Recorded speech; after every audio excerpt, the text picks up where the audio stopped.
looking in the book of Mark. Let me see if I can make it plain. Y'all remember in the book of Mark chapter 1 when Jesus started his missionary journey.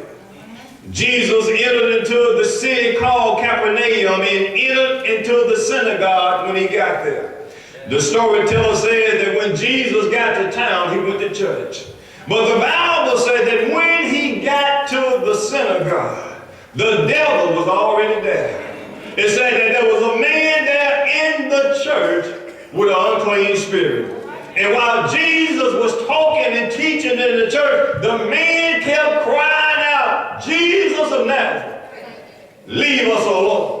Just let me tell you, just let me know that the devil does come to church, and even when God is speaking, he don't know how to sit down. When God is telling us his word, he's still trying to cause disorder in the church. Devil was already there. And he was trying to get to others that was there. See, every spirit in the church is not a sweet spirit. Because see, in the building, there are some other spirits. There's some spirits of disagreement, some spirits of hatred, some spirits of jealousy, and spirits of sabotage, spirits of confusion, spirits of lust, spirits of disobedience, spirits of can't get along, spirits of don't want to get along, spirits of ain't planning on getting along. There's all kinds of spirits in the building of the church. But David said, I found a place beyond the building of the church where I can go and the devil cannot get to me. The devil can see me in that place, but he can't touch me. He'll try to get to me, but he can't find it. He'll try to talk to me, but I won't be able to hear him. Well, in this place David was talking about, he said, the Lord would stop my ears up so I can't hear what he's saying. The Lord would keep my attention on him and not on the devil that's trying to do me harm. David said, I have found a place.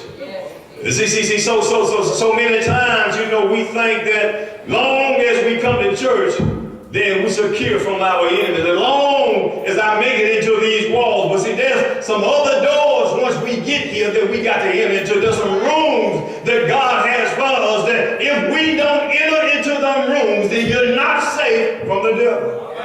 You mean to tell me the devil is stepping up his game? He bold enough to come to church? Oh yeah, he's been coming for a long time. He's here every Sunday. Sometime before we get here, he already showed up. Can't wait till the door is open.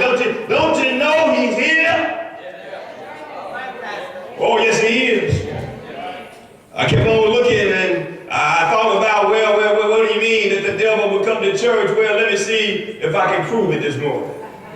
Luke the 18th chapter, verse 9, it tells us this story, this parable that Jesus gave. And it talks about people that trusted in themselves, that they were righteous and despised other folk in the church. It talked about two men that went up to the temple to pray, one a Pharisee and one a publican.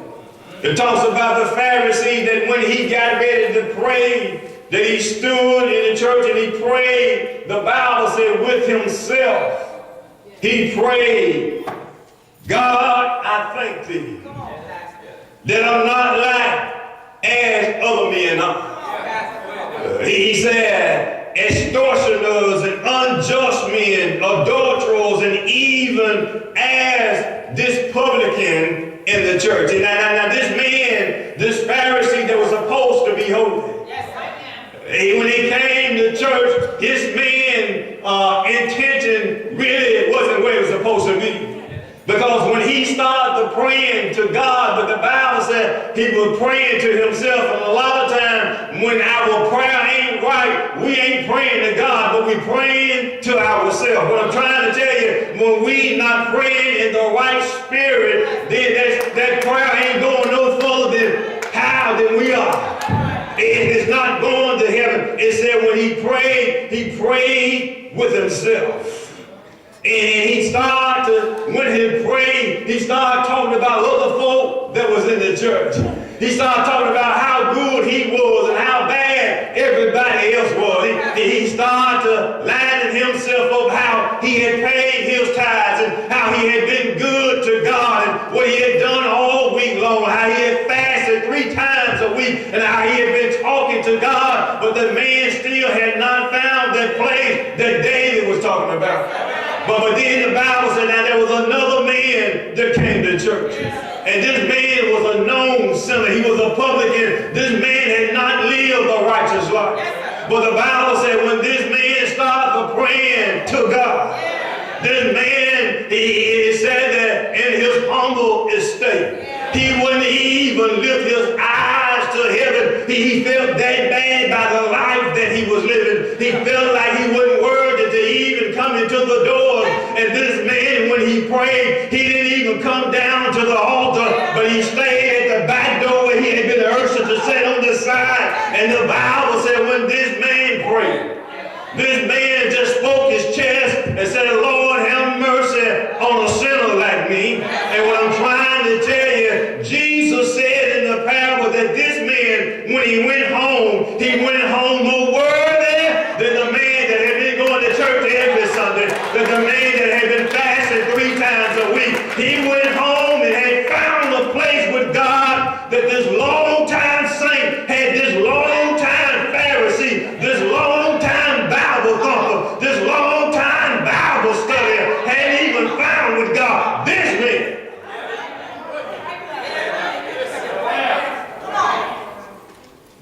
Said that this man, when he went down and went home, he did not exalt himself, but he made himself in a humble estate.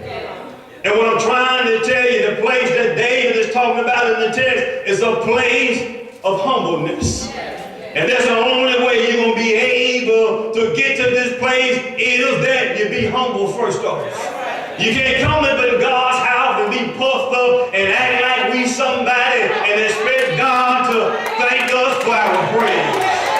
But when we come in here, we got to know that we're rich, undone, saved by the grace of God. When we come into God's presence.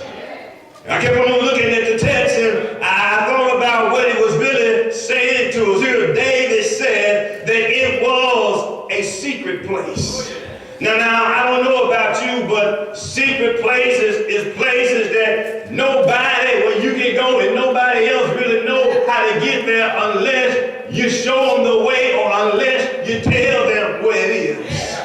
David said this place is a secret place, and don't you know in the church, everybody ain't going to be able to find out what David was talking about. Everybody in the church ain't going to find this place where your enemies can't get to you. This place is for those who are qualified to enter in. There's a door that is set here in the church, and until you qualify to enter in, you can't get there. And there's some stuff that you're going to have to go through to be able to get to this place. That every feet that walk through these doors cannot tread into the holy place. In the Old Testament, they were always talking about a holy than holier places in the church. But when Jesus died on Calvary's cross, the veil was rent in the church, and now we got access to go into the holy of holiness. Well, somebody said, I thought just a priest could go in. Yes, that was in the Old Testament. But when Jesus died on Calvary's cross, he gave you and I the key where we're able to go in the holy of holiness. Well, somebody still don't believe what I'm saying today. I thought about here the place that David was talking about. And here in the text now, David categorized this place as a place that has some contrasts in it. A place where there's persecution and praise at the same time. A place